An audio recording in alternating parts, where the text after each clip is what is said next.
Good evening, everyone. I'm Betty Hager Francis, and I serve as Deputy Chief Administrative Officer for Health, Human Services, and Education in the Office of County Executive Baker. We want to thank Mr. Baker for his devotion to education in the county and for convening this meeting this evening. Let's give the County Executive.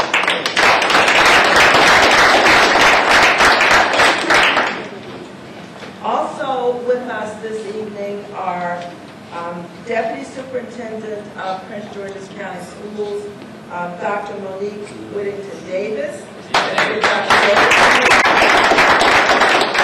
and the Chair of the Prince George's County Board of Education, Dr. Segun Eubanks. We also have with us a member of the Board of Education, Patricia Eubanks.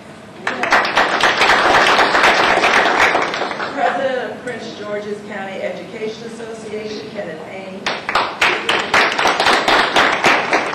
Our Chief Administrative Officer in Prince George's County Executive's Office, Nicholas Majette. And many other important folks here, most importantly you. And we thank you so much for joining us this evening for this really important conversation about right-sizing our county's investment in our children and in our schools. I'd like to thank Principal Victoria Holmes and the entire staff of Dodge Park Elementary School for hosting tonight's conversation.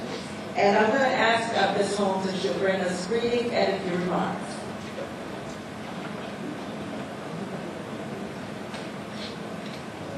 Good evening, everyone. Good evening. As she said, my name is Victoria Holmes, principal here at Dodge Park Elementary, where we are cultivating character, pursuing purpose, and defining destiny. So thank you all for coming out this evening. Welcome to everyone to the home of the Rams. Just to let you know that these talks are great. It provides everyone to have a voice. And for Dodge Park, if this proposal is passed, it will mean a lot for us. One, our student-based budget will be increased, which means human capital for us. The demographics in our area is constantly changing. We are getting more students in. This year, our kindergarten just soared up to 30 students, and we had to provide support for them. Throughout the year, we've had several district level supports that came into the building to help prepare our students. And as you know, in the day of Common Core and PARCC testing, it's very important that our students are digitally literate. They have the digital literacy in order to be able to do well and to take the PARCC test, which is an online test. So with those additional funds, one of our goals is to provide more technology for our students. And we know we can't just look to 3rd through 6th grade, where it starts. We have to start at those early grades so students are comfortable with the technology before they have to actually take the test. We have posted this evening our data, and we are making gains over the years. Of course, there's that fluctuation. We are very transient school.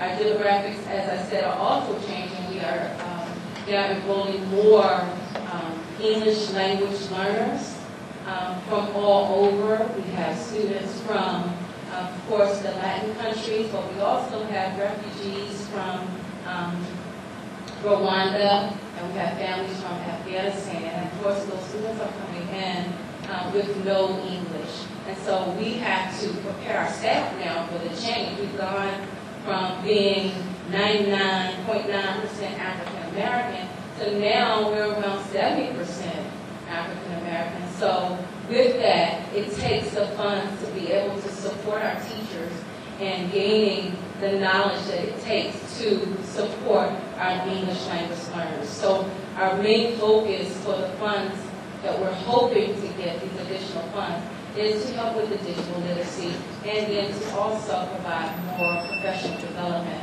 for our teachers as our community continues to grow and change. So again, I thank you for allowing Dodge Park to host our educational conversations today, and I hope that in the coming weeks we will see the fruits of our labor. So thank you so much.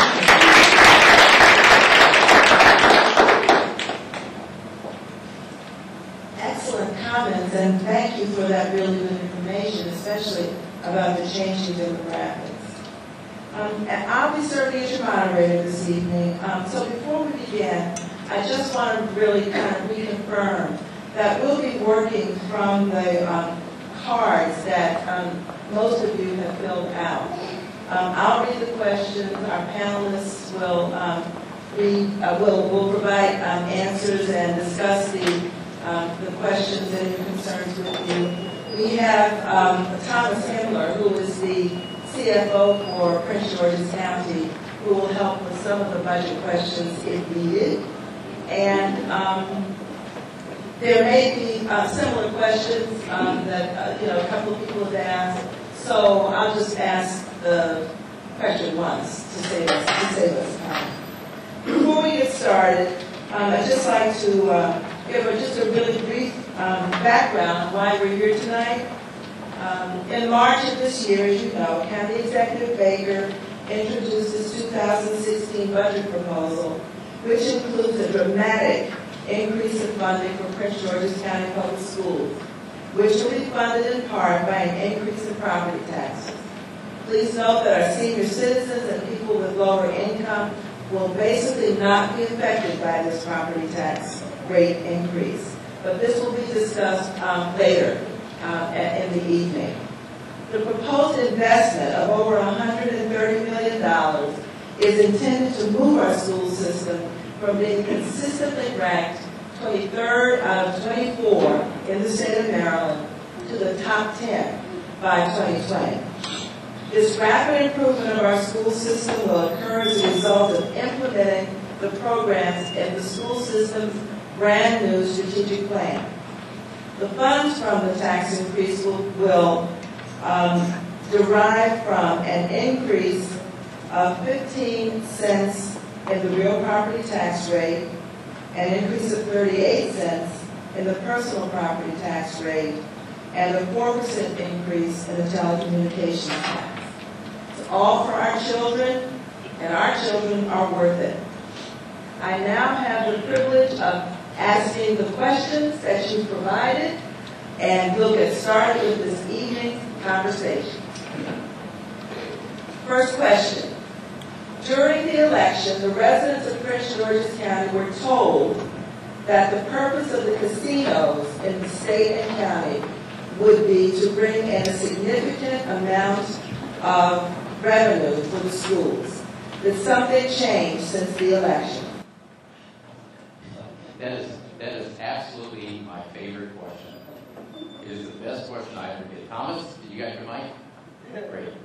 So during the election, or actually it was during the referendum on MGM casinos, because there were two. There were the 5 casinos that were already here in the state, where the money from education is spread throughout all 24 counties. Am I correct, Thomas? So it goes to the state, it gets into a formula, and it's spread throughout all 24. During the referendum, we talked about, and this is the amount that people are talking about, we talked about the amount of money when MGM is built and revenues come back to the county.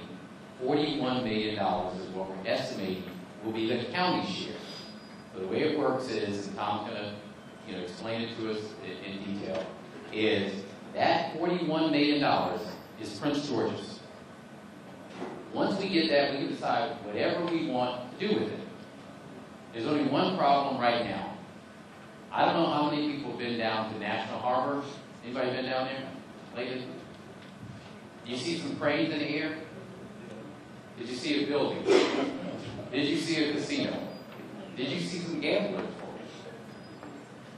The problem is the casino is not built.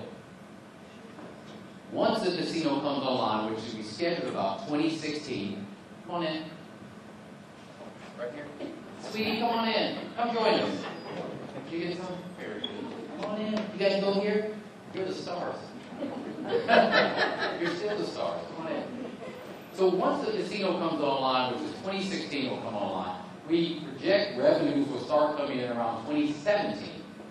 But we won't see the full impact of those revenues until 2018.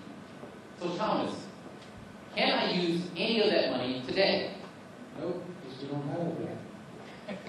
When will we get the money? And like I said, we'll get some of it in late calendar year 16, some in 17, but really the full amount is in 2018. What about the money from the 5 casinos that are here in the state?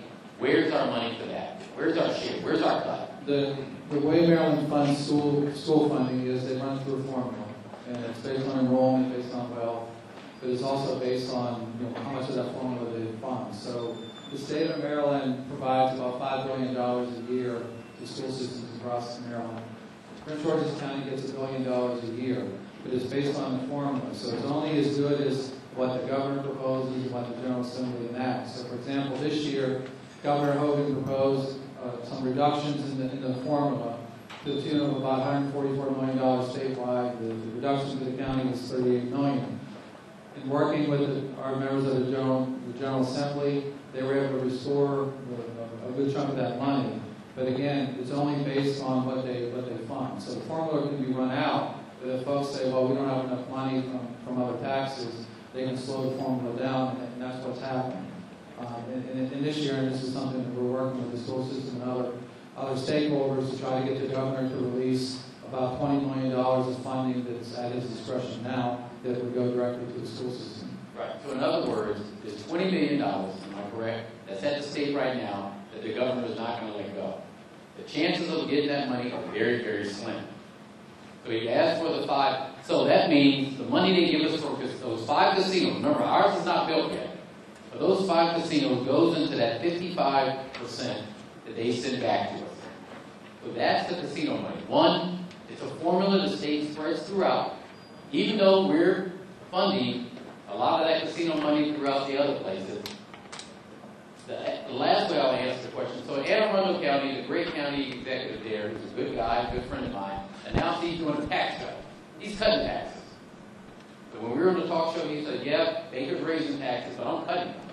Cutting property taxes. You know why? Because he's getting $32 million from a gaming facility at Live that he can use, that's his local impact money, that goes into his school system. So he's replacing it. He's still putting 66% of his money in there. But that 32%, thanks to us. We're the one who funds Live. But do we get the $32 million here? No. We get a formula amount in. So once we get ours at $41 million, if the amount comes in there, then you can say, well, can we reduce the amount of property taxes if we have those incomes coming in here? The answer to that is yes. Once it comes in, then you can replace what we have here. But right now, in order to fund our school system, it's us.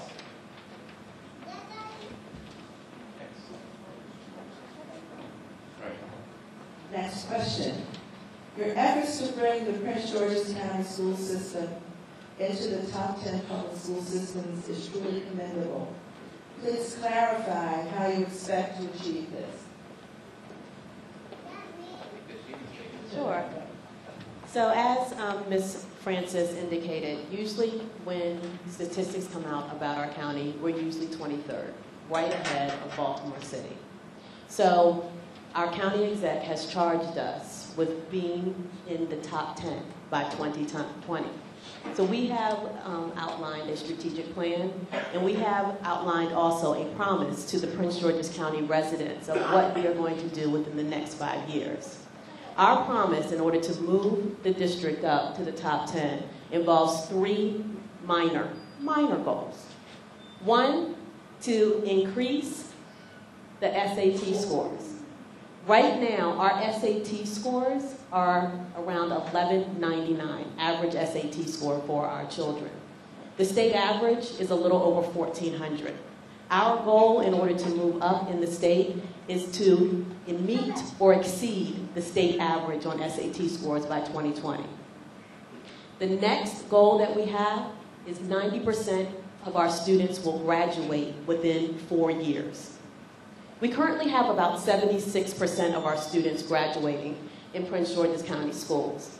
As we know, education is the leading factor on determining our economic status. That's the bottom line. So right now, many of our students, we are already sending off and giving a ticket for poverty because we're not providing them with a high school diploma, and that is unacceptable. So our goal is 90% of our students graduating within 4 years. Of all of our students that graduate, we are also promising that they're not only coming out with a high school diploma, but they're also ready for a 2-year, a 4-year, or a career. So those are the promises of 2020 that we're making to Prince George's County citizens that will propel us to the top 10 in the county. I would also be remiss if I can just take a few minutes. I wanted to introduce a few others. Our instructional director for Dodge Park, Dr. Michael Robinson, is here, so thank you so much for your support. We also have a former principal and legend of Prince George's County, Mr. Gordon Sampson, who used to be my former supervisor. Thank you so much for being here. And we also have a member of the Democratic Central Committee, Mr. Fred Price. Thank you so much for being here.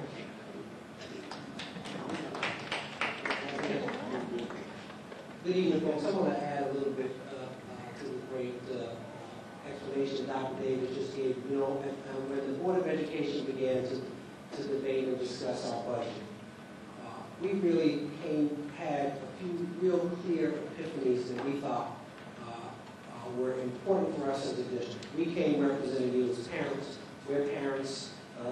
Ms. Patricia Eubanks is a parent and a grandparent of children in the system. I'm a parent of children in the system. We said, what is it that our schools really deserve in order to be great? And we recognize this when you really look at what's going on in our school system.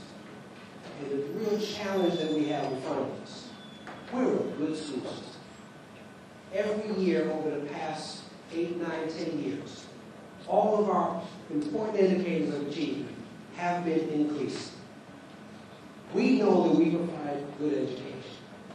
Here's our challenge. Is good enough? Or is greatness where we ought to be? What we know, and those of you who are parents know, I went through my 12 years. I know too many neighbors of mine who have said that they're opting out because they don't have any trust in the system. I know too many who have said, well, I like my elementary school, but I'm not sending my kid to that middle school. I know too many parents who have said, well, if I get a lottery, I'm good. But if not, I'm in trouble. If my kid gets tested into science and tech, I'm in good shape. But our goal is much different. Our goal ought to be to provide a great education for every student in every school every single day. That is a goal of great school systems. And right now, we have not reached that. We believe, when you look at our population, when you look at our diversity, the diversity that the principal talked about here in Dodge Park, that's an opportunity of a life. That's not a problem, that's an opportunity. When you look at the percentage of our parents who are educated and who are involved, that's an opportunity of a lifetime. So what we said as a board, we want a strategic plan that's going to completely revamp how we engage with our parents and build true partnerships with parents in new and different ways. So what we're talking about is a comprehensive system. And we know, I happen to be an educator in my day job. I've been doing this for 30 years at a national level, traveling all over the country. And what I'm telling you now is I believe, from my experience, that what we're talking about here is a level of history that is going to make Prince George's County an example for the nation and an example for well beyond. Because the challenge of educating every student to high standards is one that we all believe can be achieved. And we are uniquely positioned, I believe more than any other place in the country, to achieve that challenge and to show the way to the rest of the world how it's done. Thank you. With the current assessment process, property taxes are phased in. Why isn't your proposal phased in, Mr. Baker? Before I answer that and actually ask Tom to answer, I want to recognize we have Delegate Ann Healy from the 22nd District for a round of applause.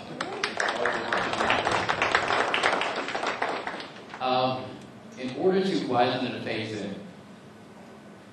Thomas? A couple of things. One, there is the broader, it is a 3-year plan to begin with, anyhow, with how they're implementing. It's about $155 million in new investment. Year one is the largest chunk of it. Year two is $50 million additional dollars. And year three is 25. But the thing is, if we start phasing it in, we're kind of doing what we've been doing for the last 20 years, which is we fund it a little bit here, a little bit there, but you don't move the system. And an analogy I've used is a couple of meetings with county executive and others. It's like if the doctor comes and tells me I need to lose 20 pounds to be healthy. I can say, well, doctor, I'll lose a pound a year for 20 years, or do I lose a pound in the next 6 months, which is healthier, which is better for me. And that's the why we have to do this initial investment, because in order to move the system, we need that additional investment, and not just incrementally do it like we've been doing, because we know what the results of that has been.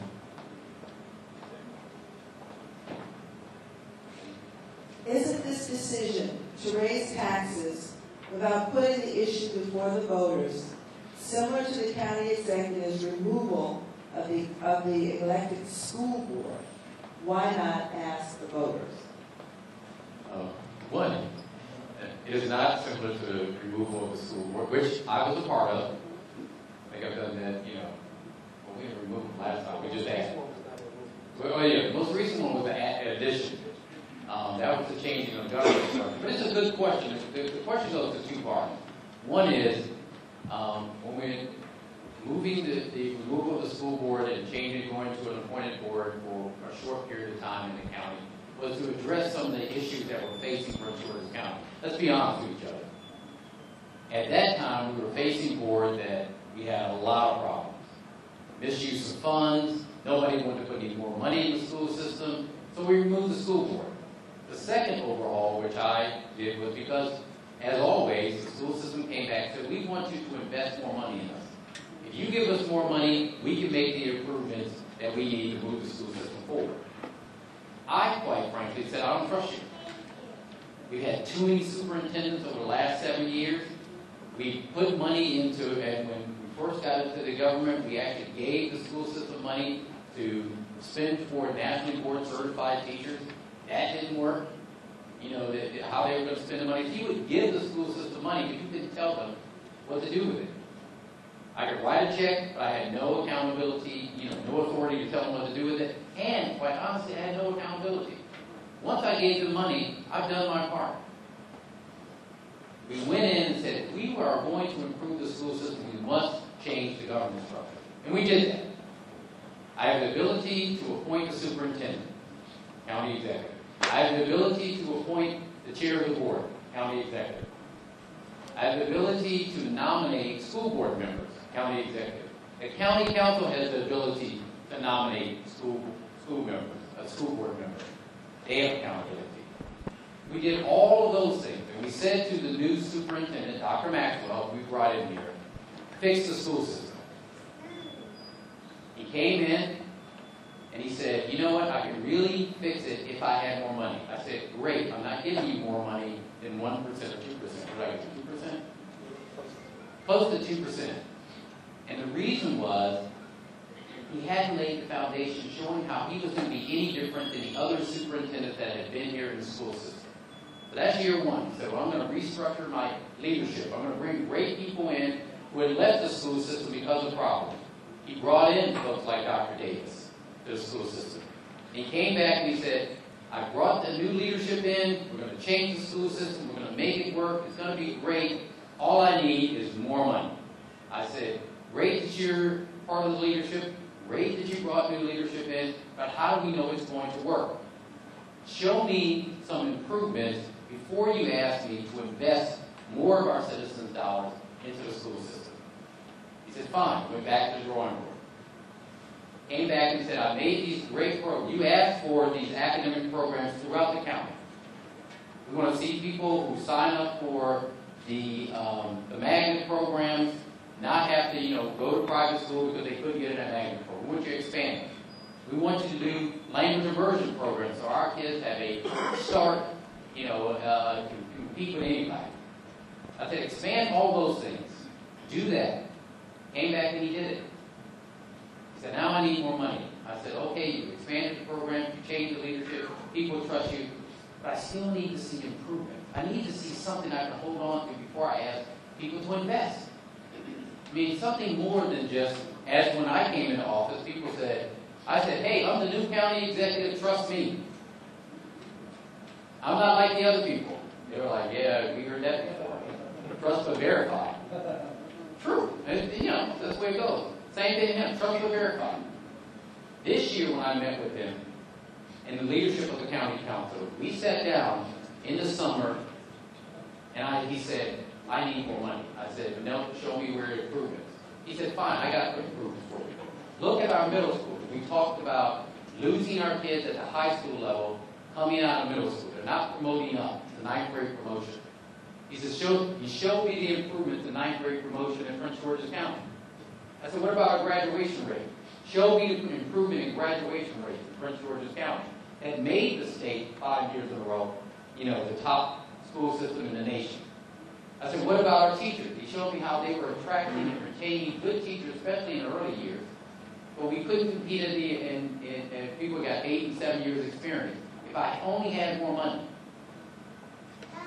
But what he did do was show me a plan. So I said, well, okay, I see the improvements. I see where you've made improvements in the school system. We're going in the right direction. People are starting to put their kids back in our school system. But I said, you know what? We're going to give you extra money. Because we're only going to get one shot at this. You only get one shot at raising the revenue. That's it. One shot. If I'm going to give you extra revenues, two things have to happen. One, you have to tell me how I can go from 23rd or 24th or wherever the hell we've been, wherever we've been for the last 30 years, and move me up into the top system. Show me a plan that gets me there. Don't show me a plan that gets me from 23 to 20 to 22. That's not worth taking people's money for. Show me a plan that moves up, and then delineate it for me. Tell me line item by line item by line item, so that I can hold you accountable each and every year on how you're going to spend it. That's what he brought back. I said, what will get us there? He said, well, what are you willing to put in? I said, I'm not willing to put in anything. What will get me in the top 10? You tell me that, and I'll tell you what we're willing to do.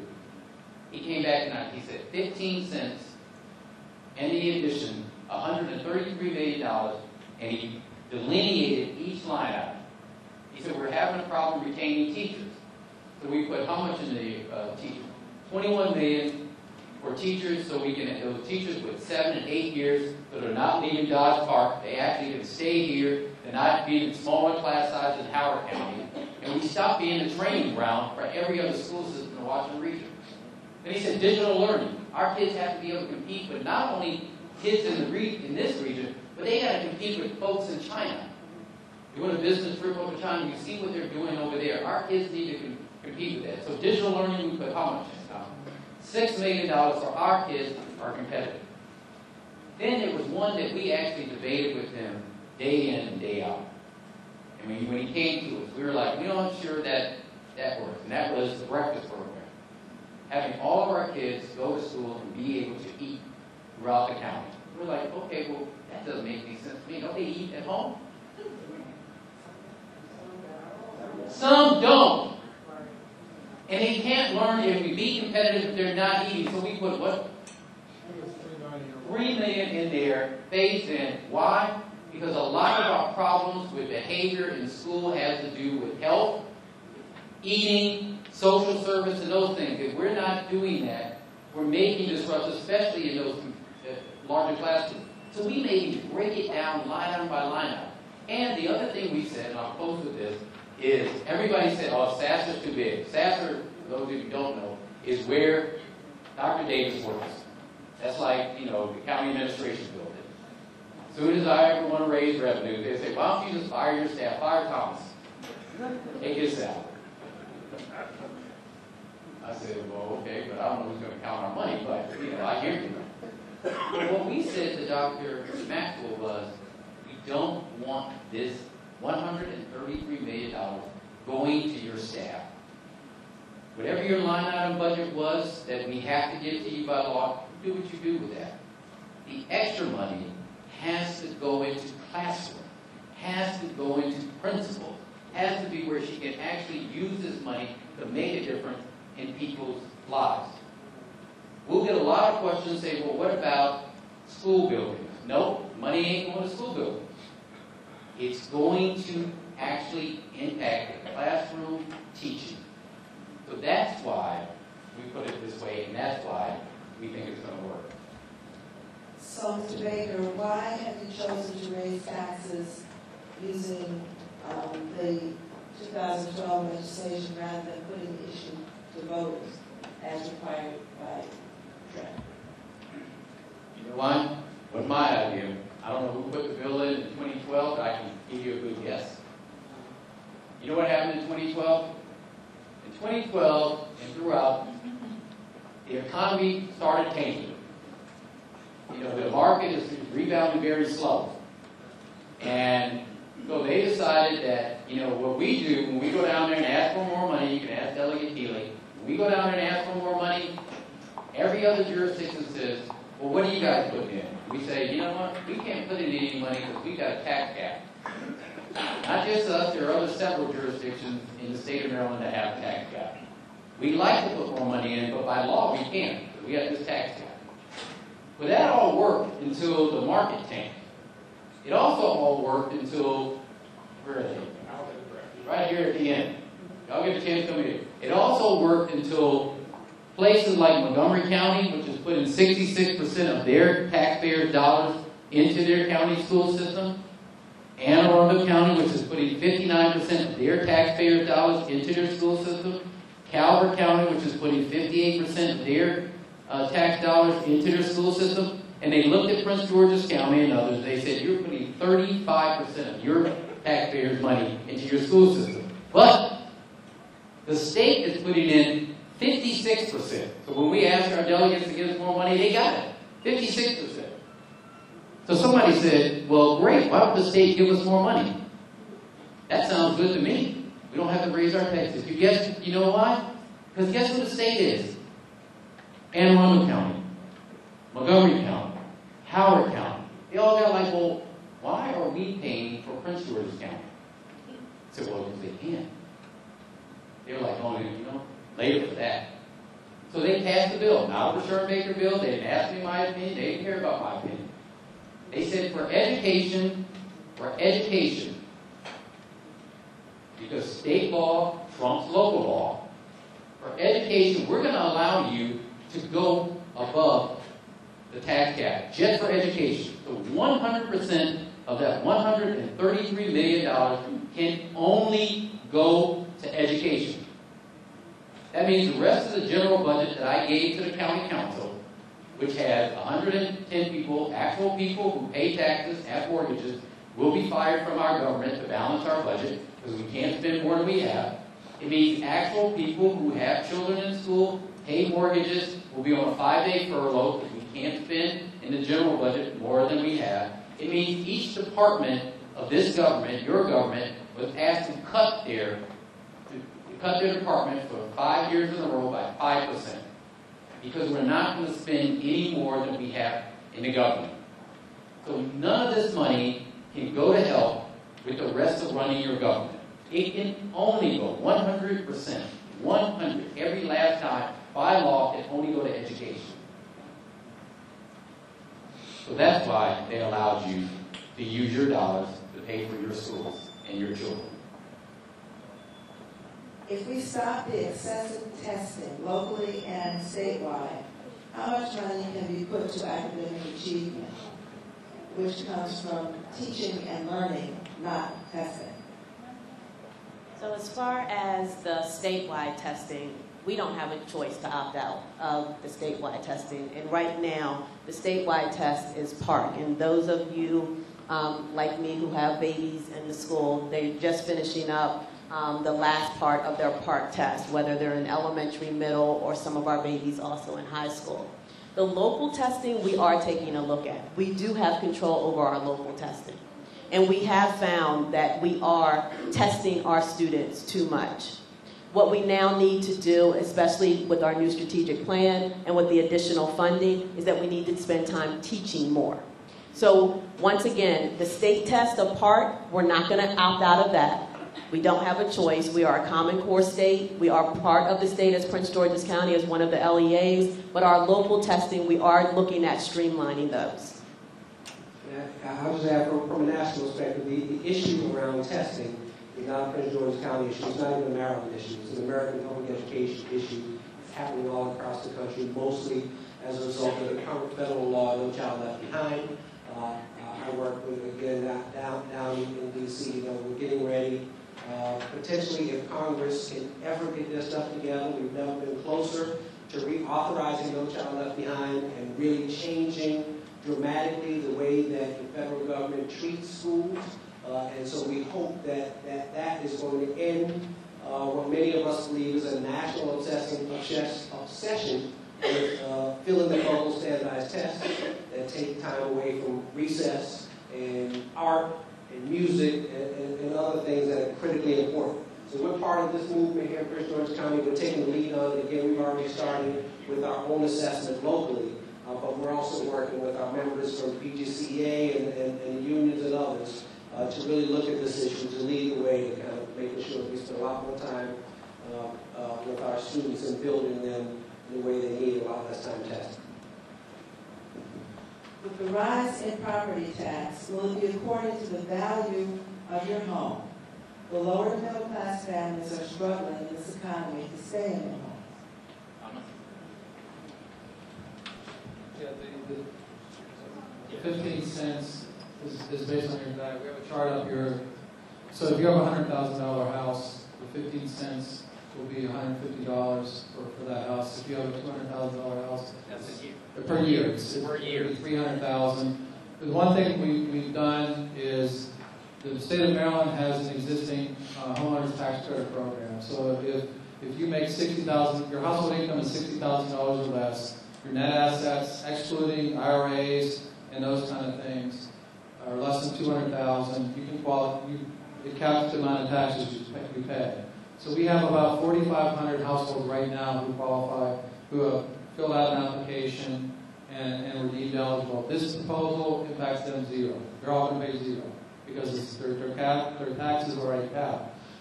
What we're doing is adding a supplemental program to this to take the incomes up to $70,000. What we sent down to council the other day for their review is kind of the program details that basically if you make from $60,000 to about $63,000, you're going to pay zero still from this tax. And it incrementally goes up a little bit, but even if you make $70,000, you're not going to pay the full rate. It's going to cap your taxes that you would pay under this education tax specifically. So we're trying to be mindful of that. And one of the things we have learned from this process is we should have significantly more households eligible for the existing state program. Montgomery, right now, we're barely above what Montgomery County gets in credits. We should be 2,000 to 3,000 households higher. Staff has forms. If you think you're eligible or your mother, grandmother may be eligible, please take the envelope with you and then walk you through the process because, in fact, most people, if you're eligible and you haven't applied, you're actually going to get a tax break from it because it caps the amount of taxes you pay. So please see staff, whichever way you go out, make sure you get that if you think that you may be eligible. Yes. So here's Dr. David. We need technology, lots of it, at all levels, to be competitive, teaching young people 21st century skills, engaging for students and teachers. Teachers need lots of professional development to use technology appropriately in the classroom. How will this budget increase address this contemporary education concern? Thank you. And in our strategic plan and also in the budget that we've asked, it addresses both.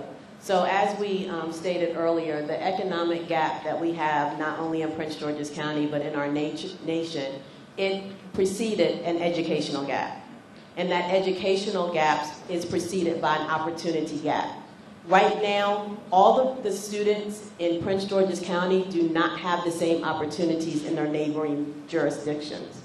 Right now, if we just went to Montgomery County or Howard County, their students have devices in their hands. Not just 1 or 2 computers in a classroom, but devices for all of the children. So when we're being asked of our children once they graduate from Prince George's County to compete for spots at the University of Maryland, at Towson, at UMBC, they're competing not just with other Prince George's County students. They're competing with students across the nation. And we need to be able to provide that same opportunity that every other child in the nation, and especially in the state of Maryland, in our neighboring jurisdictions, they need to have that opportunity in Prince George's County as well. So as a part of our strategic plan, and also as a part of our budget that we're asking for, is to increase digital literacy. We want to be able to provide devices in the hands of our children. We understand that many of our students do not have access to internets as well as devices, one of the ones that I happen to have in my lap, and we want to use that for educational devices, educational opportunities. But we also understand that we're going to have to provide professional development for our teachers in order to make sure that they're accessing the latest technology and being able to teach from that latest technology. The biggest piece of why digital literacy is also so important is because our standardized tests, our babies this year tested on the computer. But yet they did the majority of their work at their desk using paper and pencil. At least my baby did. Maybe that was different for some of the other of you who have students in Prince George's County. Right there, there's a gap. How do you spend 170 days of your educational days being taught through books that you have to open and producing work using paper and pencil, but yet all of a sudden I should know how to manipulate a computer on a high-stakes test? That's not fair. That's a gap right there, an opportunity gap that's going to lead to an educational gap, that's going to lead to an economic gap. So that's why we are placing and asking for additional money in digital literacy. Not just to say, who in this room does not use a device at some point during the day? Okay, we have babies right now. Okay? They may be using it as toys, but we also, I know for me, we also use it in our jobs. We cannot ignore that usually when our students are not with us, they are manipulating devices. We're then asking them to shut down for 8 hours in school and become traditional learners. Just doesn't make sense. So Dr. Davis, just to so clear with the specifics, as I understand, $6 million with the goal of a device for every 3rd, 5th, and 8th grader in the system. For the first year, $10 million to substantially train teachers and provide them with the curriculum and assistance and training they need to use those devices effectively to advance student learning. In addition, that is correct. And in addition, we're also supporting our textbooks. We have many textbooks that have digital components that we're not able to access right now. Yes. Thank you. I want to recognize Dr. Janae Queen, who is the chair of our Commission for Education Excellence.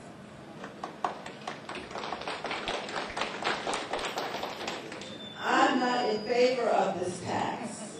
I'm not sure of employment opportunities that are delivering a 15% increase in pay, yet we are being taxed 15% if this is passed. What other alternatives have you looked at other than having homeowners' property taxes increase? For the record, I don't want to pay no more taxes either. And I don't, Tom, am I excluded from this tax? No, sir. Okay. And my house is on the border, so it doesn't matter. I gotta pay. Right. Pay. So one, let's establish that in the beginning.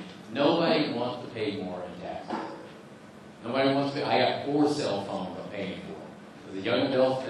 occasionally live with me, I'm paying for theirs. You know, so nobody wants to pay anymore. So the question becomes, how do we do the things that just were outlined by Dr. Davis and Dr. Eubanks that move our children up and make us more competitive? And then the other thing is, how do we do, for a very selfish reason, the most valuable thing that I own, not my little children, because I don't own them, they're mine. The most valuable thing I own is my home. How do I make it so that that investment goes up, not down? Guess what? The only way to raise the value of your houses is only two ways. One, make crime go down, which we have. 36% over the last 4 years. That's right, one of the biggest drops in any jurisdiction in the United States. Down. But the other part of that, and more significant than that, is the education system. So if I took my nice, lovely house in Cheverly and I moved it to Fairfax County, same house, same type of neighborhood, it would automatically go up in value. You know why? Because they have one of the best school systems in the nation. If I take that same lovely house and I moved it to Howard County, away from D.C., into traffic where you have to drive, everybody's going downtown, guess what? That same lovely house, even though I can walk to the district line, where most of these people are working, that same house will go up in value. You know why? Because they have one of the best school systems, public schools in the nation. So, one, nobody wants to pay more taxes, neither do I. Two, we want our values to go up, we want our babies to be educated, so how do we do that? So I said to Thomas, property taxes are regressive. They're not the most regressive is sales tax, but they're one of the most regressive. So what other options do I have other than the ones, so what options do I, one, I can't print money. You know, the government told me that, he said, you don't have a printing press. Well, neither do I. So we both don't have printing presses. What legal obligations can I do to raise revenues? Well, on the revenue side, we didn't really have much, so what we focused on was looking at how we find $133 million in the government. In order to do that, we looked at, in order to get to that level, we had to lay off over 20% of the workforce. So just think of it in simplistic terms. We have 9 councilmatic districts in the county. That's basically taking 2 of those districts, not putting a police officer in, a firefighter in, and our employees in those districts because they're gone. And so that's the magnitude of what we're talking about, is that we don't have the capacity to find $133 million within our budget. Because folks still want, when they dial 911, they want a police officer there, they want a firefighter to come and fight their fire, or a medic to take care of them. And so it's not possible for us to find $133 million. And to just highlight, if this is working, to highlight the difference. So we're going to put, and you're right, people say, well, 15 cents. That's what it is. It's important, the 15 cents is important because some people will pay more, depending on what your house is worth. Some people will pay less, and some people won't pay at all. But we're all in it together. 15 cents. So we're asking that we raise 15 cents, add 15 cents on there. That's about a 21% increase in the school budget? Well, the $133 million increase would be a 21% increase in our funding to the school system. Okay, 21% increase in funding to the school system, which in raw numbers would give them about how much? $763 million from the county. Say that again? $763 million. $763 million from the county. Sounds like a lot, doesn't it? Montgomery County will put in their school budget this year, how much? From the county? Oh, the county, Montgomery puts over $1 billion of local money, just local money, into their school system. About $1 billion? Over? 62%, 2.55. But raw amount. And, I just heard. So raw amount, they put in about $1 billion. Then I heard, but they have more money. Yes. Yes. You know why they have more money? Because the assessed values of their homes are higher. It's the assessed values of the homes are higher. The reason the assessed values of their homes are higher is because they have a school system that's in the top in the nation. You have to do one or two things to get it up. Either you have to have a top school system, it's the fastest way, public school system, but that's your reputation. So when people say, oh, this is a great place to live, they're basing it on the school system. Unless you're a city. The only place to get away with it is D.C. This is D.C. So assessed value of D.C. goes up because it's the city and people want to live there. Arlington County, Anne Arundel County, there isn't another way to get around it. For us in the county, we can only use the tools that are given to us, which is why I wouldn't even propose raising your property taxes or raising any taxes to help with our general budget. No, we're just cutting. That's what we're doing on the general side. So the police budget is down. That's why they complain. Firefighters, down. Public works, roads out there, down. We're cutting everything. That's on that side. Education, if we want to rebound in this county, we've got to bring the education up so that we can actually get greater revenues up. Montgomery County is second in the nation for per pupil spending. Baltimore City is third in the nation. Montgomery is ranked 5th in the state, and Baltimore is ranked last in terms of school rankings. Currently, Prince George's County is 5th.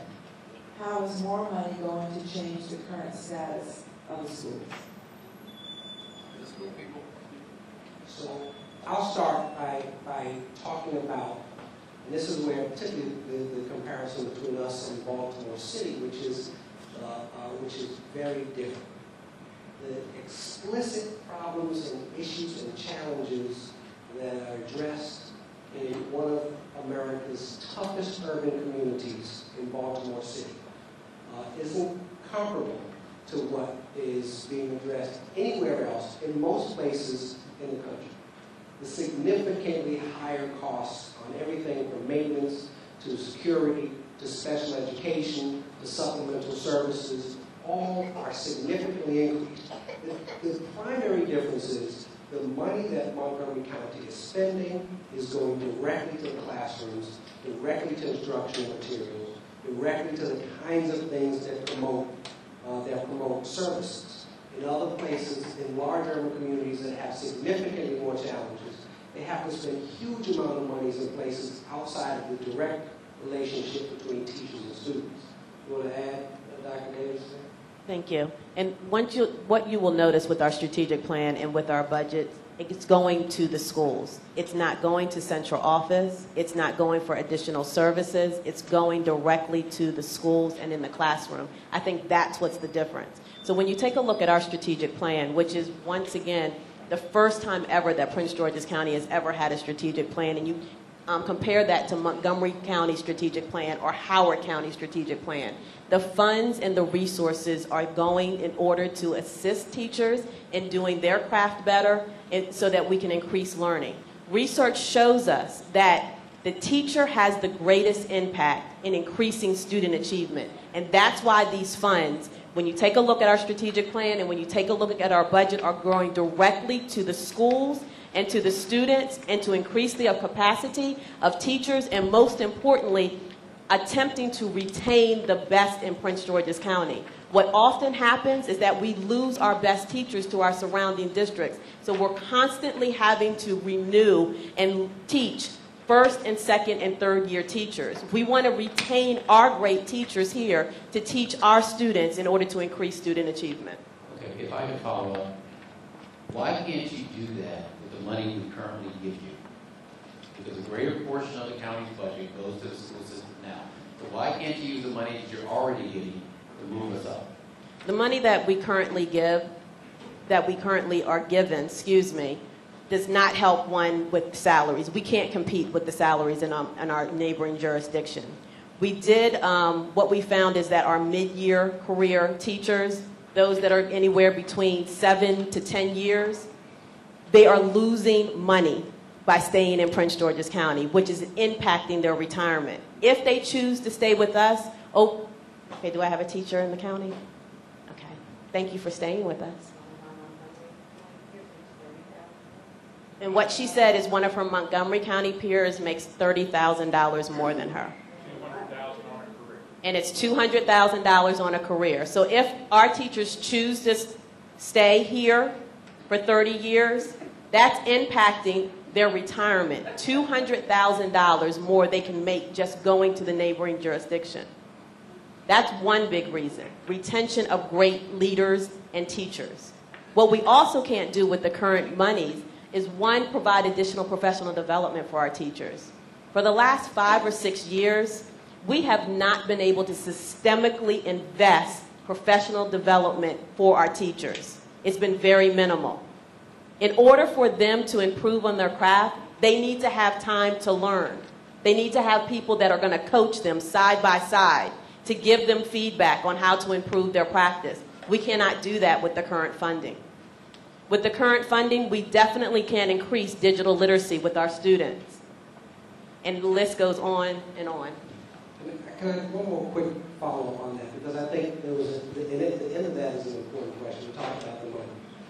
I do want to make one thing real clear. There is no doubt you can't go from good to great with money alone. You could, in theory, spend money poorly. It's not theory. My whole bank account can prove that very well. And so we do have two critical elements of our plan. One is investment. The second is changing our culture. We have already made a serious investment in changing our culture from the time that Dr. Maxwell has come in and the new governance structure has come in. We know for a fact, we started among our staff in ways that, that with the leadership team that has come out and the kind of things we do, putting more money in the system alone isn't going to gain your trust.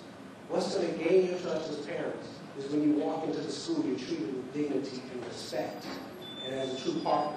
When you call and you have a problem and a complaint, your problem and complaint is addressed in ways that are fast and reasonable and efficient. You gain trust when you know that we are delivering for you in new and different ways. And when every single one of our 18,000 employees believes that the work that they're doing is to advance student learning in real dramatic ways. It's a huge culture shift, and we believe that that's a process, and we know that along with the investment, are the two pieces that are critical to making this work.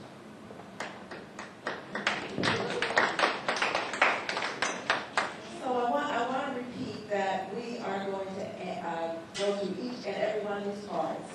The county executive is committed to staying here and making sure that all of the questions are answered. If there's time at the end, we may be able to have a couple of questions from the floor. But first, we are going to go through each and every one of these questions. So here's one about Baltimore. In the wake of current events in Baltimore and around the country, are there plans to expand opportunities for young men?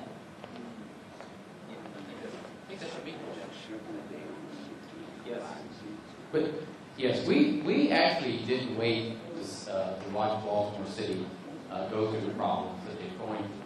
In fact, in the very beginning of the administration, we looked at our most challenging areas, 6 of them, in Prince George's County, and we have what we call our Transforming Neighborhoods Initiative. Which of those? Thank you. Did you and I? Terrific. Isn't it great? Awesome. It's awesome. And you know what? What we did was we said, because we do have limited resources, we said there are 6 challenging areas in Prince George's County that we need to focus like a laser beam on. And we're going to bring all of our resources to bear, not just making sure that we look at dropout rates in those areas, but also look at job opportunities for our young people. Last year, we expanded by, Linda, help me out, we expanded our summer youth employment program by how many?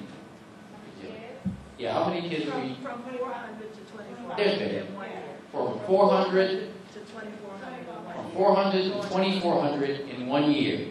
Because what we wanted to do and what the T&I showed us is that we have to make sure these young people, especially our young men, have constructive things to do in the summer.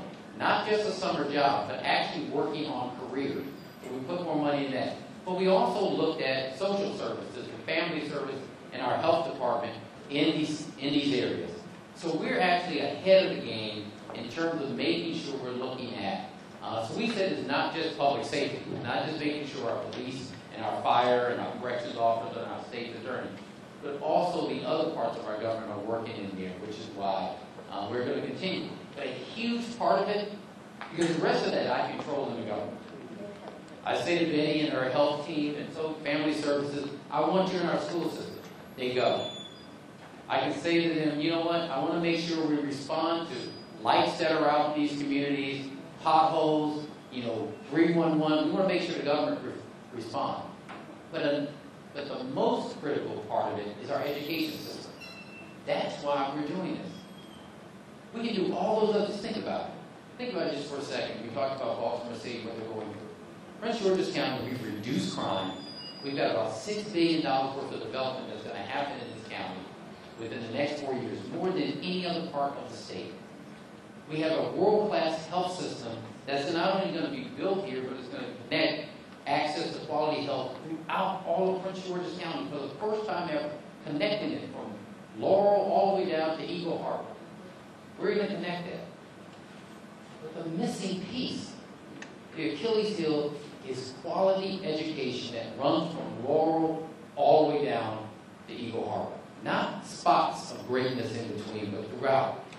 That's our missing piece. That's to stop us from being the Kindle of what happened in Baltimore City. Nobody's throwing bricks that are on their way to college or think they're on their way to a great job. That's what we have to do, and we're doing it. I think also a part of what we understand is that we have to engage our families. So when we're talking about Baltimore and what we're doing not only for our males but all of our children, part of our strategic plan is engaging our families and communities. So we have placed additional dollars into parent advocates, additional parent advocates for our schools, and also looking at how we can increase parent universities as well as informing parents regarding how they can assist and partner with the school system. I'll say real quick, one thing I love about what the county executives team has done around reducing crime is they didn't do it by getting a whole lot more police officers, arrest a whole lot more people, and fill up the jail with all young men. They did it with all of the services that they were talking about. We've taken the same approach with schools. We stopped things like zero tolerance and suspending kids and kicking them out of school. Because when a young man is not in the school, what is he? Is he learning when he's not in school? No. Is he going to graduate if he's not in the classroom? So we've really talked about when we want to deal with these young folks, we got to find ways to deal with them, to discipline, and keep them learning, and keep them in school. So we have alternatives to suspension programs and working with keeping them out of the criminal justice system so that they can keep in school and be more likely to graduate. It's a big key to the work that Dr. Davis and her team is doing. One of the things that as a board, we just love to see that difference. It's hard to tell folks. Folks think when you want to deal with suspension, the answer is kick the bad kids out of school. And we know it's actually a whole lot more complicated than that, and I think the team is doing a great job in addressing it. Why the predatory increase proposed for this tax hike? Predatory being twice as big as. Okay, this is a two-part answer. I'm going to let Thomas answer it. Thomas, why are we doing 15 cents and not 7 cents? In order to make the investment so we can get the results, that's why it's 15 cents. So we did diversify through some other sources to lessen the burden. So if you operate a business, for example, you have equipment, you have computers, you're also going to pay a part of it. So the residential is not the only one who's paying this. An office building is going to pay the 15 cents, an apartment complex is going to pay it. But we also, again, are trying to balance it on the residential side in particular by offering the credits and the supplemental tax credit program that we proposed to council. Right. The other reason is because for 30 years, we have not been able to increase it the same way our fellow counties, Fairfax, Montgomery, Howard, and Arundel, have been able. We've been doing incremental increases while they've been making leaps. So they didn't have to do 15 cents or 21%. They could do it at 5, 4, that. But we couldn't. We couldn't because the law said we could not do that.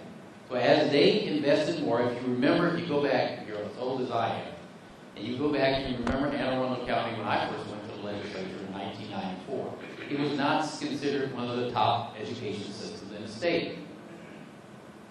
But what they did was they increased their revenues and invested in their schools.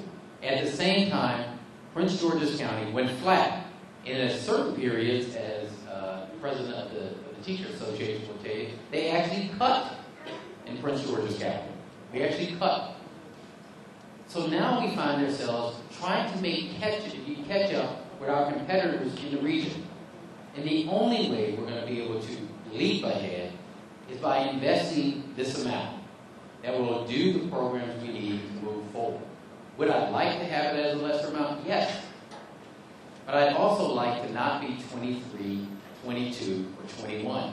I'd like to be in the top 10. Because if I'm in the top 10, I can walk over to the FBI and I can say, for your $2 billion project that you're bringing here, that you're going to hire people, that you're going to need people who have advanced degrees, guess what? We're giving you a pipeline. Because we've got one of the best school systems in the nation. If I had that, I wouldn't be fighting with the guy from Fairfax County. Because the only thing they have better than me is a school system that they can point to where the people, the FBI, is a regional center. They're bringing it all together, consolidating it. I mean, people are coming from all, not just Washington region, but from all over to the FBI. And guess what the first thing they're going to say? Where do I live and where do I put my kids in school? And guess what Fairfax is going to say? Well, we've got one of the best school systems in the nation. I can say, well, if you go to Greenbelt, you can go to Roosevelt. What if it goes to Landover? So that's why we have to invest. We can't do good economic development without having a top school system. We just waited too long. Approximately how much of the school budget is salary? 1.375 billion. It's 1.375 billion. 1.375 billion salary. Teachers. Teachers are 900 million. Teachers are 900 million.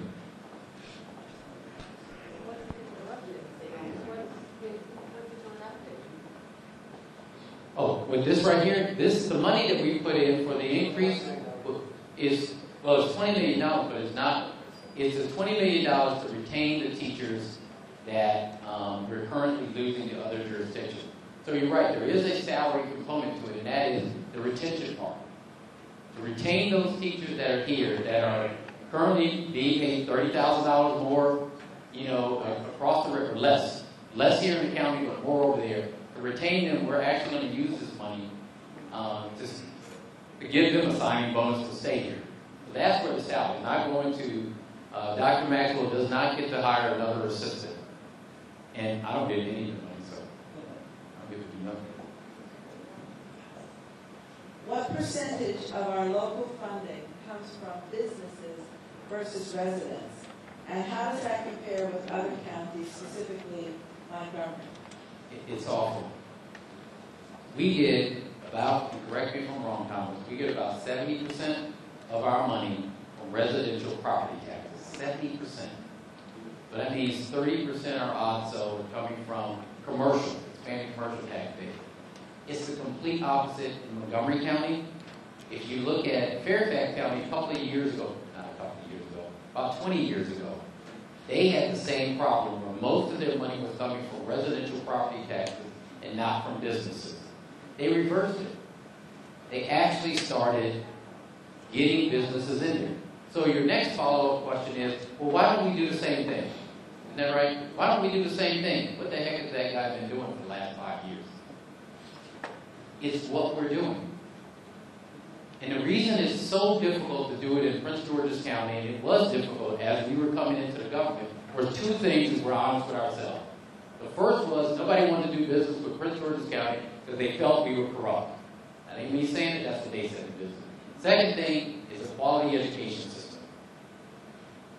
So what did? We passed the first bill coming out as county executive. We passed new ethics and stronger ethics standards that made it clear to everybody that, boom, if you did business in Prince George's County, All we wanted was your business. Quality projects. So we did that. The second thing, we invested in businesses, much like we're doing in education.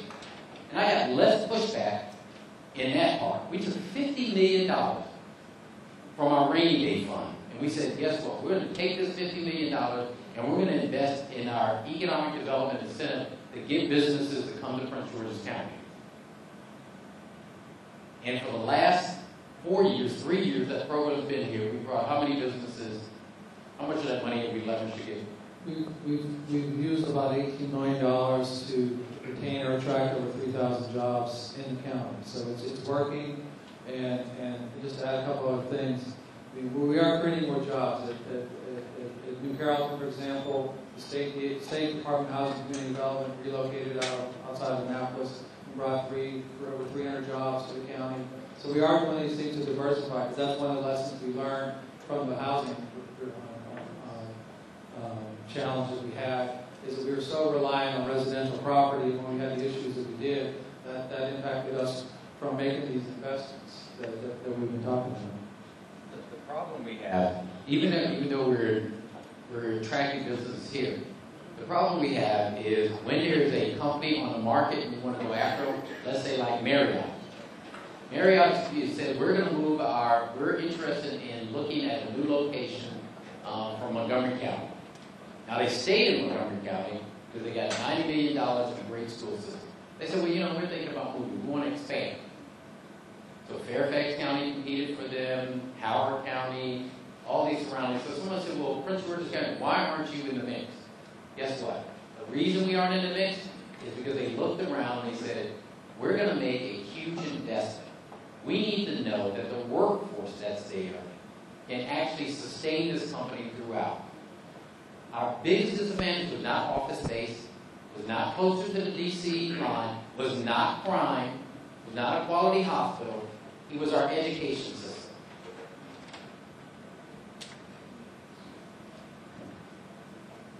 When will the class size, now sometimes 40 or more students per class, when will there be a mandatory minimum amount of students for each classroom? The 9th grade Duval High School class is 40 plus each class. Thank you.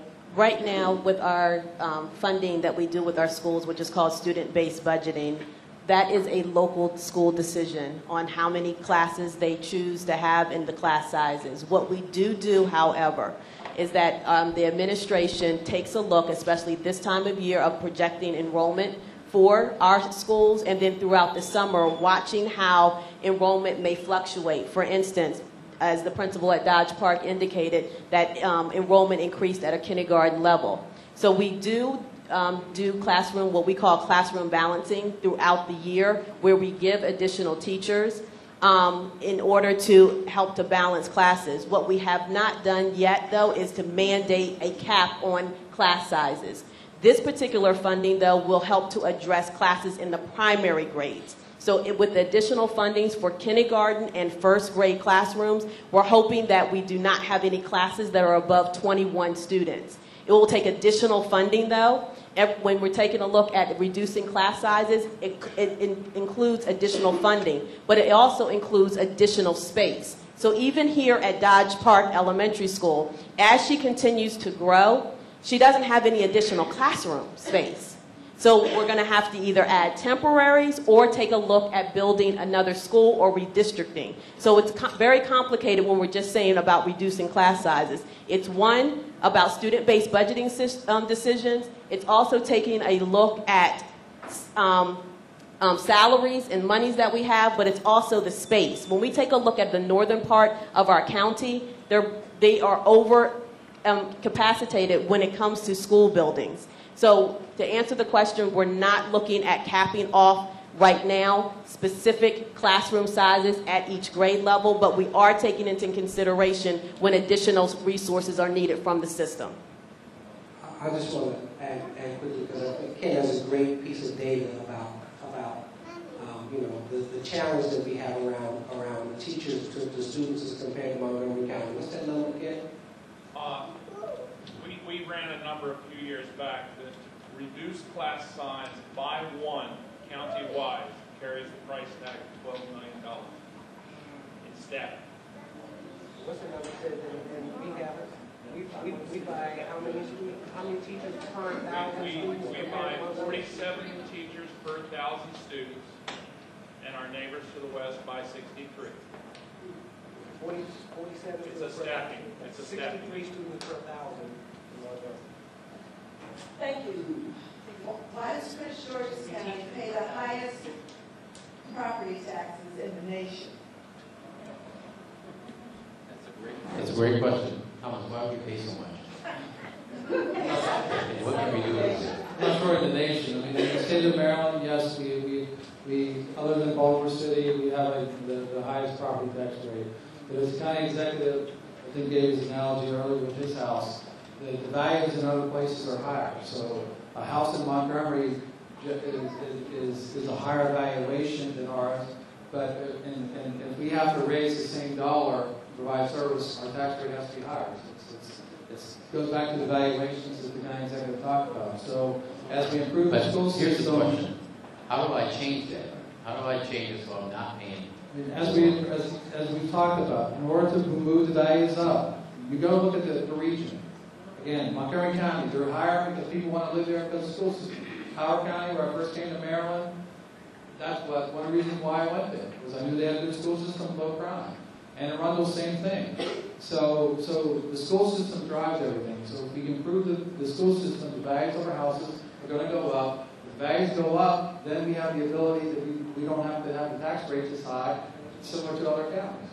So, last question, though. I mean, one of our advantages, if you want to call it advantage, because our properties are low, we're paying a higher percentage, but we get more square footage per dollar. So we can buy the house that we buy in Prince George's County. You know, it's going to be, you know, we pay less per square foot. Right. But, well, that's a good thing. It's a good thing. It should be a bad thing. Yeah. Is this on? Well, it sounds like it's a good thing. It's a bad thing.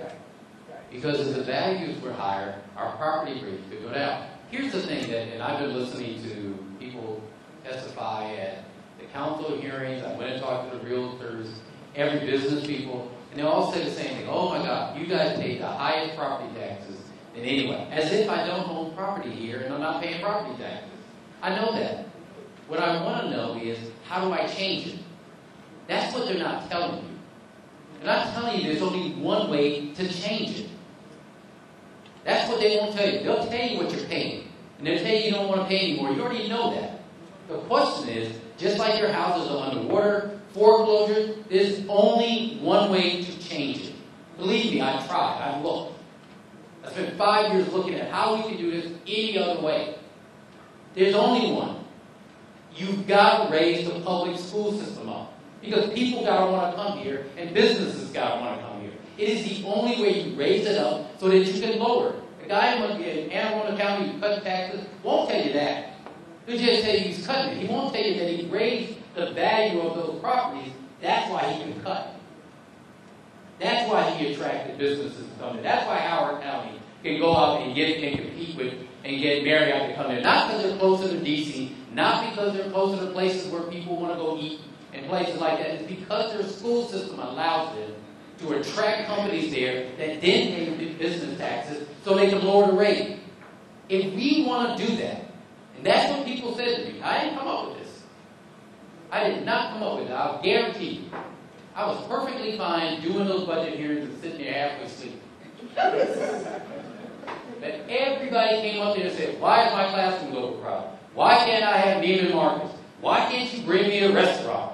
Why is my child don't have books? Why did my teacher leave last year who I love? Why did the principal go? And for 5 years I heard it. Why don't you do something about it? Why don't you give them more money? Stop messing around the government structure. Give them more money. Guess what? We gave more money. You said it. You said, I want this principal over here to have what she needs to teach every child and make sure they can compete. That's what you told me. I didn't make it up. You said, I want a high school, not just Roosevelt, where I can send my child, they can compete with the world. That's what you asked me. So no, I did not come up with this. You said, I don't want the money, Baker, to go to your salary or you to hire staff people. I didn't do that. I didn't give it to none of us. I put it all in schools. That's what you asked me to do. So I'm not doing this because I was bored. I'm not doing this because I don't live in the county. I'm not doing this because I got a lot of money to pay for property taxes. No, I do not. Do I want to raise your property taxes? No. I was at 65% favorability. 65. I've never been that in my life. I lost 2 elections. I called my mom and I said, Mommy, I am 65%. They love me for the first time in my life. She said, great, honey. Don't do anything to ruin it. I said, don't you worry, because I hear you. I may never be this way again. Believe me, I'm going to ride this baby throughout. This is it. I can't run no more. I'm gone. And y'all ruined my day. Y'all said, my baby needs to be educated. She needs some books. They need to eat. I said, please don't tell me no more. I just want to do 2018, can't come here fast enough. That's what we're doing. They won't tell you the truth. They really won't. They'll tell you what you want to hear. That's what those council members are listening to. They listen to what they want to hear. They're listening to their careers. What do I run for next? How do I become popular? How do I finagle this so you're half happy, half sad? Nope. Days are over. That's it. You want a good school system? This is the way to get it. You want a plan? I didn't make the plan up. I had Thomas go over there and drill them. Why this? Why that? Why that? I didn't drill them. They came up with the plan. They came up with it. I said, don't bring me a plan to take. If I'm going to ask you to pay your taxes, if I'm going to ask me to pay taxes, don't take me from 24 to 23. I don't want that. Our babies don't deserve it. Take me to the top 10. So that way I can get you Neiman Marcus. I can get you FBI. I can get you the commercial field. Y'all wanted it. Y'all wanted it. That's what you said to me. You didn't say raise your taxes. You said make me better.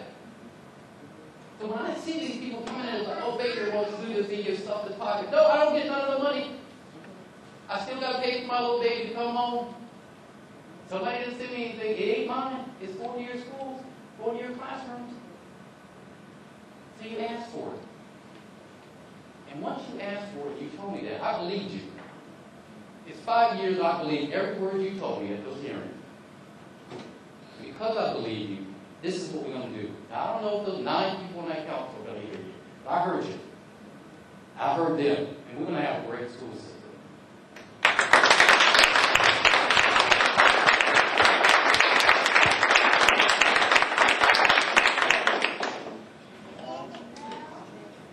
Next question. What is the contingency plan for when the governor cuts $63 million or $20 million directly from the Prince George's County school budget? They already cut it, so we're on our own. This is a contingency plan. But you could have asked, well, what are you going to do, Mr. Baker, if they don't pass it? Because you're getting a good school system, whether you want it or not. That I can guarantee you. It's coming. Maybe the last thing I do in elected office is be a good thing. So what do I have to cut Thomas to get them a good school system? That 20% we talked about earlier. Some districts won't have police officers, firefighters, all those things. That's right. Because the next person who occupies this office, I will guarantee you, will not have to go through this exercise. Because the next person who occupies, we're going to leave a couple of things. This is a contingency plan. We're going to leave you $6 billion worth of development that's going to bring you in revenue. We're going to leave you a quality hospital system, not just a hospital, a regional healthcare system. So you don't have to worry about that. We're going to connect healthcare throughout. We're going to reduce crime to levels that haven't been seen anywhere in the United States of America. I'm going to leave you that. But the last thing I'm going to leave you is a school system that is up in the top. And then you can say, that crazy guy got out of here just in time. We hate you. We don't hate you, Mr. Baker, and never could. We have thousands of vacant properties due to foreclosure for some reason or another, mortgage, taxes, etc. As an investor, I would love to assist with getting additional tax revenue by buying, fixing, and selling or renting these properties. What are we doing to help investors help you? Thomas? We've done a couple of things. One, there's for the properties that have been extremely blighted, for years that Mr. Baker's been very good at driving around at night and telling us about them when we first came. Those we've removed. The ones that have been in communities for 15, 20 years, we've taken them out and moved to blight because communities that want them.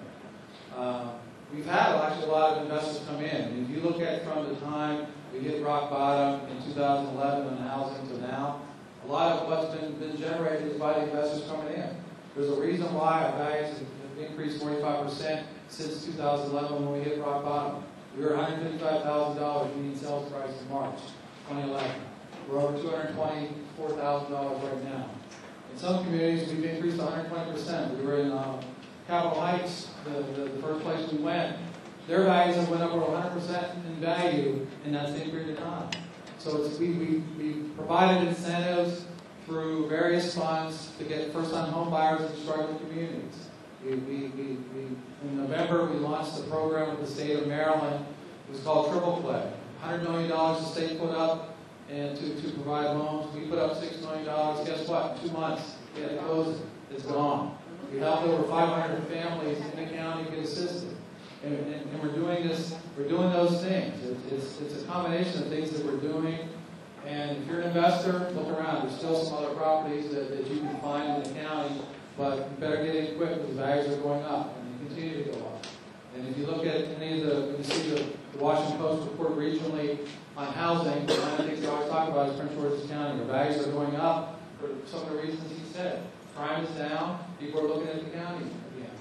It's going to go up even more once we fix this and make the investment. Why would the real estate taxes be increased if the value of homes are still down? Well, one, the values of the homes aren't down. As I said, the last Maryland assesses property every 3 years. The last 2 cycles that Maryland, the assessors came through and valued your house, if you lived on the whole eastern swath from Laurel down to the Charles County line, and then most recently, essentially just barely outside the Beltway into the DC line, your values have gone up in value. So we are recovering.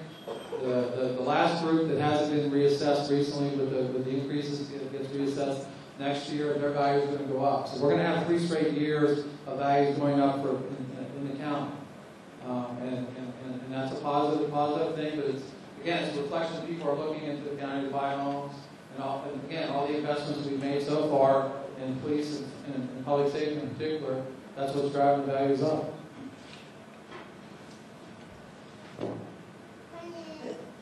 The $7 million of reduced spending in the school system came from which department? 70 million, the savings? Savings. It's across it's not just one department, it's across the system. Thank you. And here's a question. Will there be a compilation of questions and answers posted on the website? Frequently asked questions are already posted on the website, on the county's website. So we've kind of combined most of the questions that we've been hearing, and they're already on the county's website. Please explain how the new funds will help bridge the opportunity gaps for students that have the greatest needs versus achievement gaps. Thank you for that question. So what we mean by opportunity gaps right now is that county exec mentioned that he has a great high school, and he mentioned Roosevelt High School. Right now, your education really is determined by your zip code in Prince George's County right now, and that's not fair. That's not fair. So when we talk about an opportunity gap, we're talking about really the zip code gap that has occurred. And then I believe our board chair said that, the other gap happens that if you do not get into one of our specialty schools.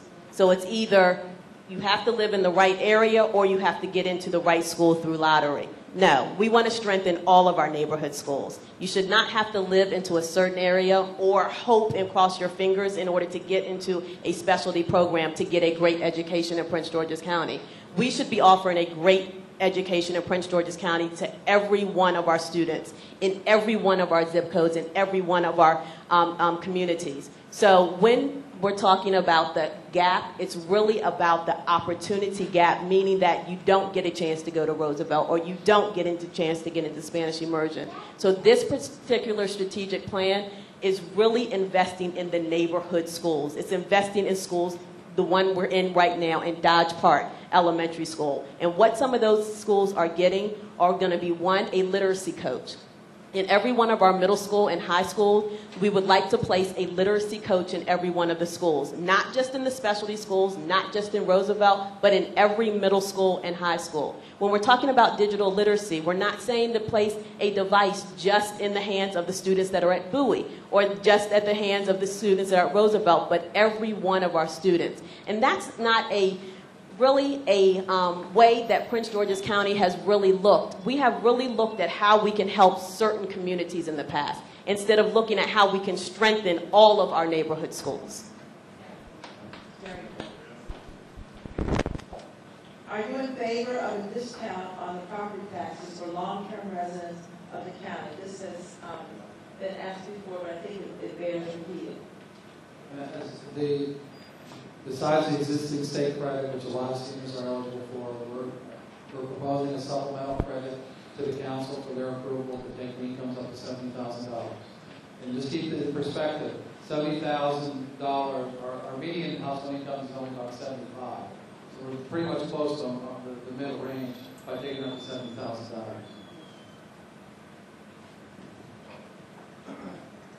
So three of those of you in the audience have given me statements, and so I'll try to read them at the end of this time. Right now, we still have a question. Will zoning of schools be taken into consideration for the distribution of dollars? My concern is that the current zoning will inadvertently divert dollars to other schools outside of my district because we don't have high special populations like ELL and TAG. No, so the dollars are not based on special populations at all. I thought we were talking about the redistricting at first, but it's not based on just certain populations, and that's where the funding is going to go. This funding is for all students. The school-based budgeting has just a formula. Explain the school-based budgeting. So the student-based budgeting formula, every school starts with a similar base budget. I'm going to make up just $100. So Monique Elementary School gets $100, and Rashern Elementary School gets $100. The differences in monies do come from whether or not we have the performance. So if I have several high-performing students based on a certain type of test, I will get additional funds for high-performing students, I will get additional funds for middle-of-the-road students, and I get additional funds for students that are low-performing. But once again, that's for all of the schools. One of the things that was important in the budget, and the reason we put the amount at 15 cents was we wanted to make sure that we didn't have, like we do in T&I, which is take our limited resources and focus on those IDs areas, that we had enough that we could actually make sure each school district and each school we get the resources they need to make that school, that individual school, the best it can be. If we reduce it from 15 cents, what happens is we then start making choices. So school A, maybe Dodge Park looks up and just says, okay, we're going to give you more money. But that means Kenmore Middle School does not get it. We're going to have to start cherry picking. Well, that's what we've been doing. And the idea is we want it consistently throughout, but that's what's going to make us great. How would the school's closing affect the transportation department? That's a great question. I mean, anytime that we have an opportunity to close a school due to under-enrollment, I mean, that will impact not only transportation, but also it will impact staff funding, it will impact electricity, so it will impact not just one particular department, but various departments, if in fact that we do have to close schools. Will any of this money go toward the building of new schools, as some of the schools, as we've talked about before, are overcrowded? Some of the building of new schools. So what we've done here is two parts of that, and Tom will help me. What we've said to the state is we're willing to, building of schools is capital money, one-time expenditure. We could actually do that. It's not the ongoing cost of maintenance of schools. So we said to the state, because the state has a legitimate role in building. They had a great building program for Baltimore City, one of unheard of one. And we said, well, do the same for us in Prince George's County, Montgomery County, and Baltimore County, because our school districts are rising. We're willing to put $2 to match it $1. Wouldn't require us to raise taxes on you. In fact, we fought against a bill in Annapolis that wanted to do a sales tax. We're like, no, we have our portion. The state needs to bring up theirs. Can we use some of this money that... The only, not for actual school construction renovations, but there is a little over $2 million to help maintain schools by adding a different shift. So that during the school day, you know, the workers can sometimes come in and fix the systems that may need refreshed or looked at. So that the $133 million does include some money for additional laborers to come in, maintenance crews to work on the school at night as well. As county executive said, none of this money can go to renovate significant renovations in the schools. We have a separate funding source for those. If the proposal is passed, how will the payments be due? In increments, quarterly, yearly? If it's passed, you'll see one, just watch it. So if it's passed in July, once we send out the tax bills, you'll receive your tax bill, will have a special line item that will say, essentially, Prince George's County supplemental education tax. So you'll see specifically how much you're paying on your tax bills to fund education. With Maryland, we can do semi-annual payments, so you have until the end of December to make your payments. One thing is the vast majority of people pay through escrow. There's very few people, I think it's almost 80% of the residents who pay property taxes pay it through escrow. So for most people, you're going to see, you'll get a statement from your escrow agent that says, okay, your tax bill went up $10 per month. Your total payment went up $10. Maybe because of a variety of things, but that's how most people will see the impact on their monthly payments. Thank you. Why were county programs such as technical training programs cut? Why are we not offering Cisco or A+ programs? I'm not aware that they're cut, because, as a matter of fact, we're expanding programs even for next year. So those programs are continuing to expand, but we don't have any plans to cut any of those programs. What is the plan for charter school expansion? So right now, the process that we're going through, we do not have any new charter schools that will be opening in FY16. That process will open in June for any other new charter schools that are interested in coming to Prince George's County, but none for FY16.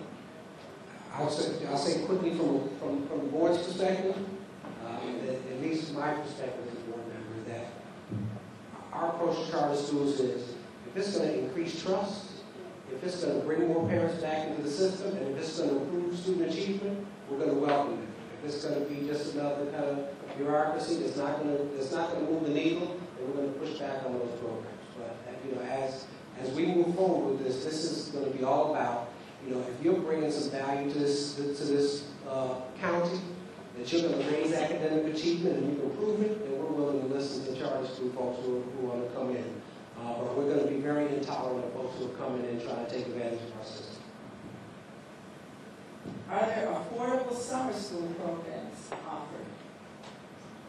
We have many free summer school programs that are offered. Currently on our website, we have a summer school program that is summer school banner that's on our website, so you'll be able to see all of the summer school programs, some that are free, some that are paid. Most of the ones that you have to pay money for are usually when you have to make up classes that you possibly failed.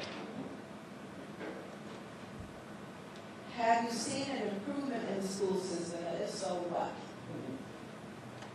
We definitely have seen an increase, improvement in the school system during the short 20 months that we have been here. One of the major increases that we are proud of is our graduation rate. We had the highest graduation rate in 4 or 5 years this year at 76%. We also had the largest increase in the state at 2.47%. No other county increased at that level. So that's one that we're very proud of. The other piece that we're proud of is our 9th grade retention. We decreased the amount of 9th graders that were retained. We have found that when a ninth grader is retained, more than likely, obviously, they can't graduate in 4 years, and most times they don't even graduate in 5 years. So we're very proud of the 6% decrease in ninth grade retention. We have some other increases based on our internal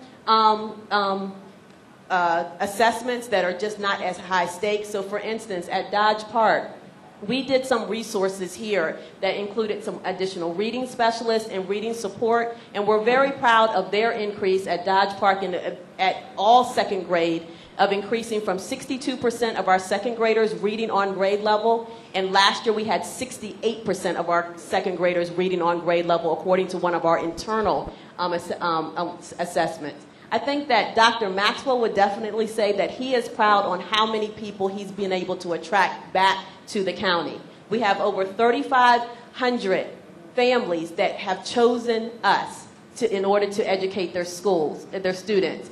In addition, we have several teachers and administrators that have chosen to come back to Prince George's County that left for whatever reason to go to surrounding districts, but they're choosing us to come back. So we have quite a few wins that we're proud of during the short 20 months that we've been here. I want to add quickly, you didn't know one for the short 20 months. Our expansion in pre-K and so our increases in kindergarten readiness, kids coming to kindergarten ready to learn, is huge when it comes to research about ultimate success. The other part that's important is even before the 20 months of the administration, over the past 5 or 6 years, what we've seen is consistent incremental improvement in most of the measures for academic performance in Prince George's County. So we've been moving in the right direction. It would be unfair to say we haven't been doing anything other than moving. The challenge that we've had is people around us have not been standing still. Right? The rest of the world isn't standing still as we improve. They're improving as well. So what we saw for the 5 years previous with previous administrations and boards is consistent, with good improvement. And then over the last 20 months, another jump that's even higher than that.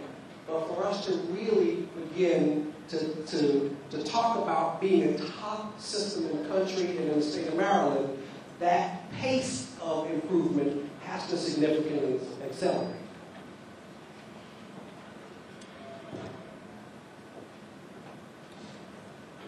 Prince George's County is considered a high-tax county already.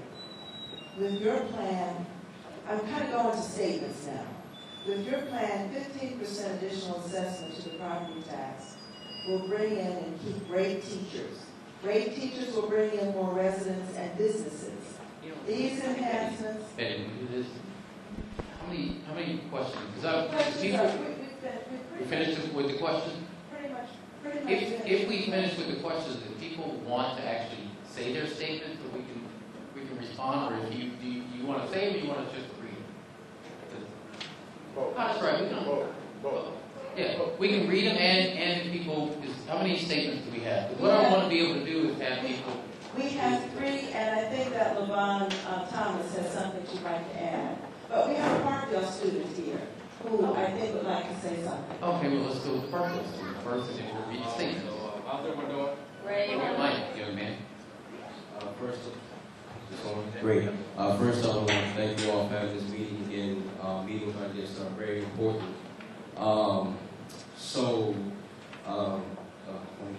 Okay. So this question is somewhat directed to the chairperson on the Board of Education. So a couple of days ago, the Prince George's Regional Association of Student Government held elections for the next president, vice president, secretary, and so forth of the Prince George's County. So in charge of all the citizens of Prince George's County. We had our chairperson come in, the other gentleman's not here, but we had our chairperson come in, and I was very offended by a couple of statements that were made. And the first statement was, he asked a lot of students, he said, so how many of your mothers pay to get their hair did? That was the first question. The second question was, how many of your fathers pay for a six-pack of beer? And a lot of students raised their hands. And of course, he was saying, so are our parents saying that we are worth less than that pack of beer, or how much they pay to get their hair did? I was very offended by that. And then he came around with index cards asking students how many followers they had on their social media accounts. So he had the students write down their social media account names, and on May the 4th, today is the 6th, so 2 days ago, May the 4th, he was going to send out information that he wanted the students to post on their Twitter accounts, basically saying yes to the property tax increase. There's actually a Washington Post article that will be coming out talking about these comments. He also has comments on his Twitter page talking about the lottery and how our parents pay money for the lottery and packs of beer. I was very saddened by this. Which is that? Who? Our chairperson right here. I was very disheartened. Yes, he said that is also on his Twitter account. Again, there will be a Washington Post article that's going to be coming out. There were a lot of SGA advisors there. This was at Crossland High School. And then as far as this the property tax, it's just a lot of distrust I'm feeling. I'm feeling a little upset because of that. There's just a lot that has been going on as far as trying to use students as political pawns, as a political chess game, and trying to get us involved when a lot of students are not very politically active in order to make a conscious decision on whether or not they want the property tax to be increased. So that's a statement that I wanted to make. Thank you.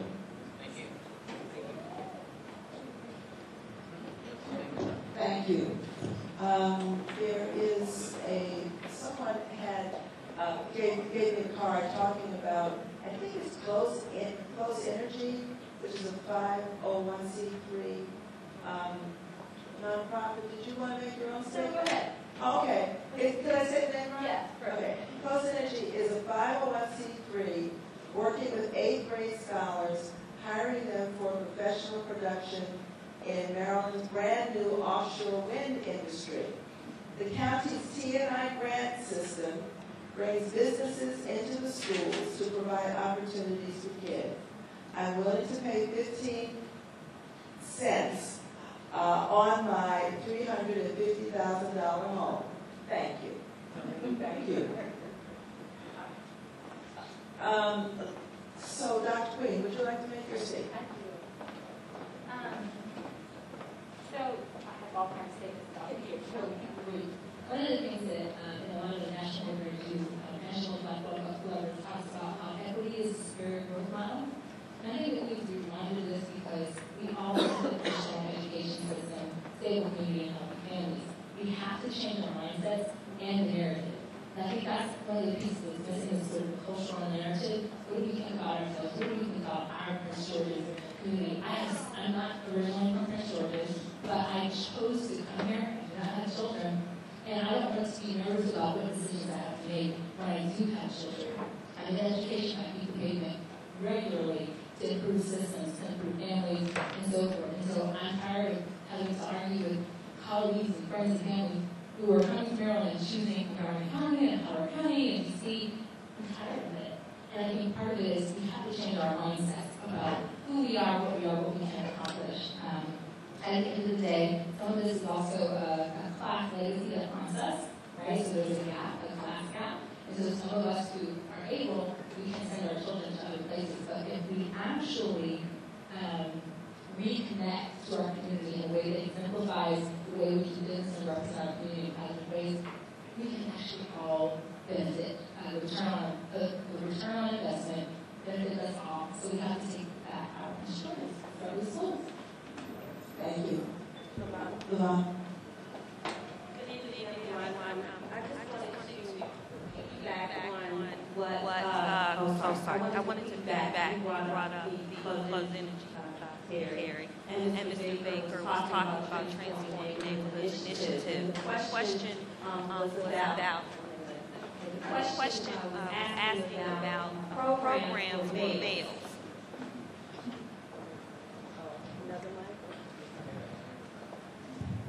The question was asking about programs for males, and I just wanted to say that the county executive does an annual funding of nonprofits. It's called Community Partnership Grant.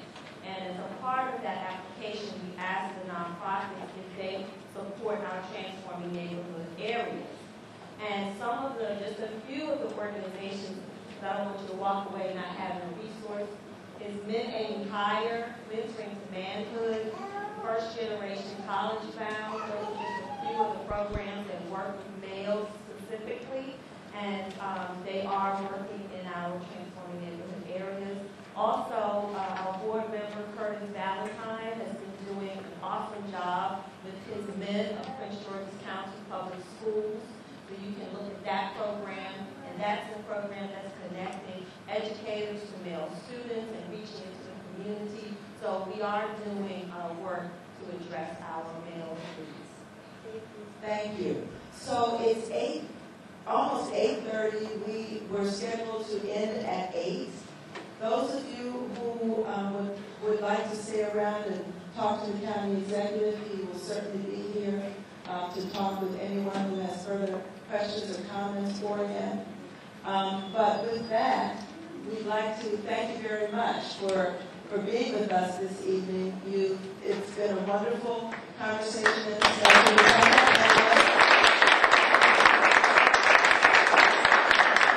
Our next conversation is scheduled for May the 12th. It will be at University Park Elementary School and in Hyattsville. We thank you so much and hope to see you there. Good night.